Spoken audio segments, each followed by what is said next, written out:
Hello मेरे भाइयों और बहनों, आप सब कैसे हो? आई हो आप सब अच्छे ही होंगे। तो हम आज आपके लिए लेकर आए हैं कामदा एकादशी व्रत कथा, जिसके सुनने मात्र से हमारे जन्मों जन्मों के पाप नष्ट हो जाते हैं और हमें मोक्ष की प्राप्ति होती है। मेरे भाइयों और बहनों, अगर आपको वीडियो अच्छी लगे तो लाइक सब्सक्राइब जरूर कर दे। कामदा एकादशी। धर्मराज युधिष्ठिर बोले, हे भगवान, आपको कोटि बार प्रणाम है। मैं आपके निवेदन करता हूँ कि आप कृपा कर चैत्र माह के शुक्ल पक्ष की एकादशी का वर्णन कीजिए।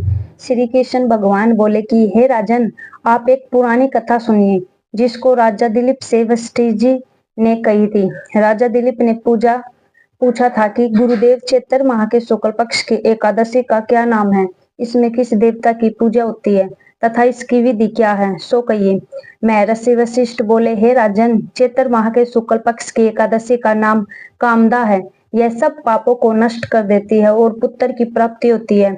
इसके व्रत से कुयोनि छूट जाती है और अंत में सवर्ग की प्राप्ति होती है।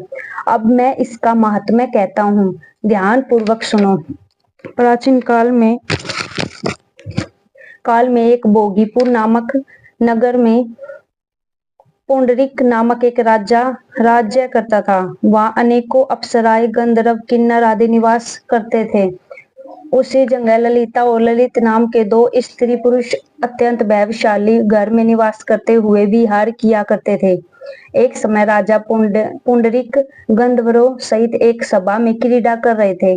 उस जगह ललित गंधर्व भी उनके साथ गाना गा रहा था, परंतु उसकी प्रीतमा ललिता उस जगह नहीं थी। इससे वह उसको याद करने के कारण अशुद्ध गाना गाने लगा। नामराज करकोटक ने राजा पुंडरीक से इसकी चुगली कर दी। इस पर राजा पुंडरीक ने ललित को शाप दे दिया, अरे दुष्ट, तू मेरे सामने गाता हुआ भी अपनी स्त्री को स्मरण कर रहा है। इससे तू कच्चे मांस और मनुष्य को खाने वाला राक्षस होगा। राजा पुंडरीक के शाप से वह ललित गंधर्व उसी समय एक विकराल राक्षस हो गया। उसका 8 योजन का शरीर हो गया। राक्षस हो जाने पर उसको महान दुख मिलने लगे और वह अपने कर्म का फल भोगने लगा। जब ललिता को अपने प्रियतम ललित का ऐसा हाल मालूम हुआ तो वह बहुत दुखी हुई। वह सदैव अपने पति के उद्धार के लिए सोचने लगी कि मैं कहाँ जाऊं और क्या करूं। एक दिन वह घूमते घूमते विंध्याचल पर्वत पर चली गई। उसने उस जगह शृंगी ऋषि का आश्रम देखा। वह शीघ्र ही उस आश्रम में गई और उस ऋषि के सम्मुख जाकर विनय करने लगी। उसे देखकर शृंगी ऋषि बोले, हे शुभगे, तुम कौन हो और यहाँ किस लिए आई हो? ललिता बोली, हे मुनि, मैं वीर धनवा नामक गंधर्व की कन्या ललिता हूँ। मेरा पति राजा पुंडरीक के शाप से एक भयानक राक्षस हो गया। आप राक्षस योनि से छूटने का कोई श्रेष्ठ उपाय बतलाइए। तब शृंगी ऋषि बोले, अरे गंधर्व कन्या ललिता, अब चैत्र माह के शुक्ल पक्ष की एकादशी आने वाली है। उसका नाम कामदा एकादशी है। उसके व्रत करने से मनुष्य के समस्त कार्य शीघ्र ही सिद्ध हो जाते हैं। यदि तू उसके व्रत के पुण्य को अपने पति को देती है तो वह शीघ्र ही राक्षस योनि से छूट जाएगा।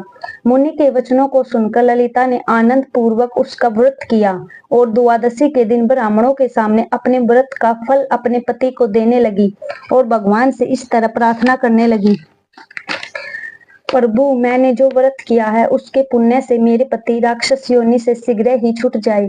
एकादशी का फल देते ही उसका पति राक्षस की योनि से छूट गया और अपने पुराने स्वरूप को प्राप्त हुआ। वह पहले की भांति ललिता के साथ विहार करने लगा।